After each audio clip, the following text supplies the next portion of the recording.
तुम्हारी फाइलों में रात के मौसम गुलाबी हैं, मगर ये आंकड़े झूठे, ये दावे किताबी हैं। मुझे आज इन पंक्तियों का इस्तेमाल क्यों करना पड़ रहा है, उसकी जीती जागती वजह है ये खतरनाक और अस्थाई पुल। लेकिन उससे ज्यादा खतरनाक अगर कुछ है तो वो है सरकारी सिस्टम की वो आंख मिचोली जो इस गांव से पिछले 30 सालों से खेली जा रही है। पत्र पर पत्र आकांक्षाएं की गईं, उम्मीदें की गईं, लेकिन धरातल पर शून्य नजर आया।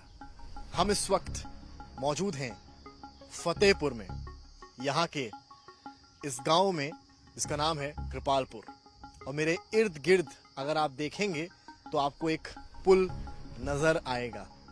ये पुल नहीं है, ये अस्थाई पुल है। ये सवाल उठाता हूं सरकारी सिस्टम, सरकारी वादों और प्रशासन के दावों से कि सब कुछ अच्छा है, सब कुछ बेहतर है।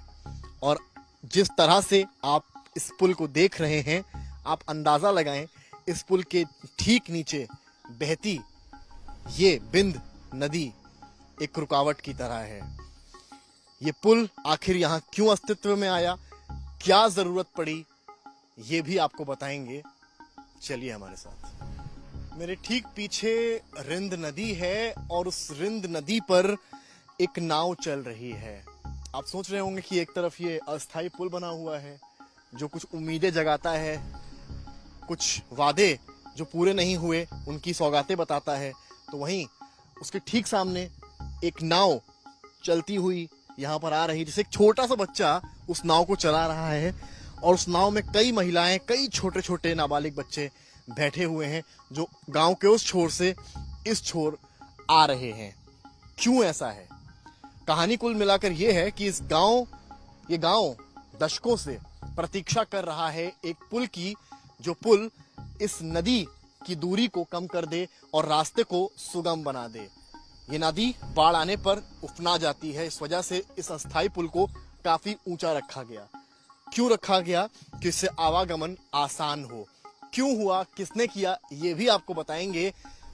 उम्मीद तो प्रशासन से बहुत थी, लेकिन जब कुछ नहीं हुआ तब गांव की 2 महिलाओं ने एक निश्चय किया, और उसके बाद की क्या कहानी हुई वो भी आपको बताएंगे।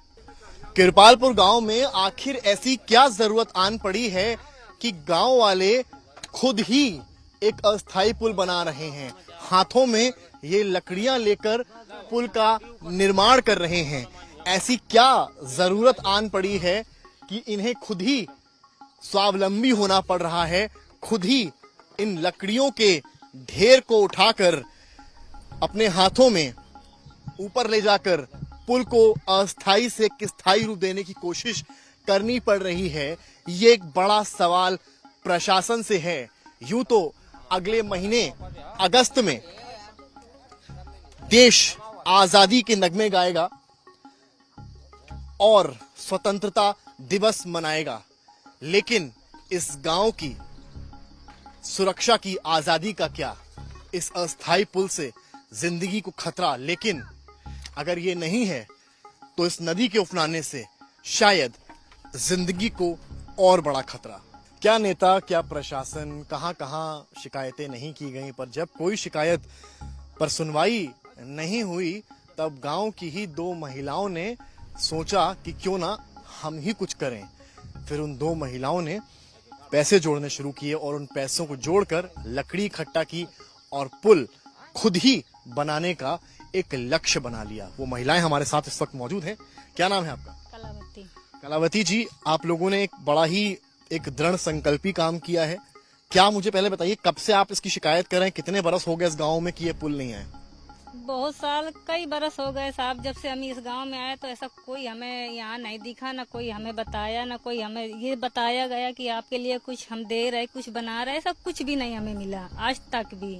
हमारे यहाँ की सारी महिलाएं बीमार पड़ जाएं, डिलीवरी कराना, हम कहाँ लेके जाएं, कहाँ से घूम के जाएं, गाड़ी कहाँ से बुलाएं। एक मिनट, आपने कहा डिलीवरी की बात, अस्पताल कहाँ है? सीधा बकेवत सामने। और गांव कहाँ है? पीछे।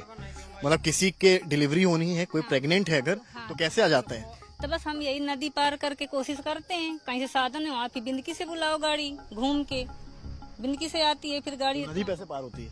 नदी कैसे पार होती है, ऐसे नदी से हिला के ले जाते हैं, वहीं खड़ी हो जाती है दूर। एम्बुलेंस कहाँ खड़ी होती है? वो रोड जहाँ पक्का बना है वहाँ खड़ी होती है। रोड पे खड़ी होती है। फिर वहाँ से ये नदी पार करके आप जाते हो? सारा गांव से चल के यहाँ तक चल के जाती हैं हमारी और महिलाएं, हमारी जितनी बहन है सब जाती हैं। ये कितने साल से चल रहा है ये सारी चीजें? बहुत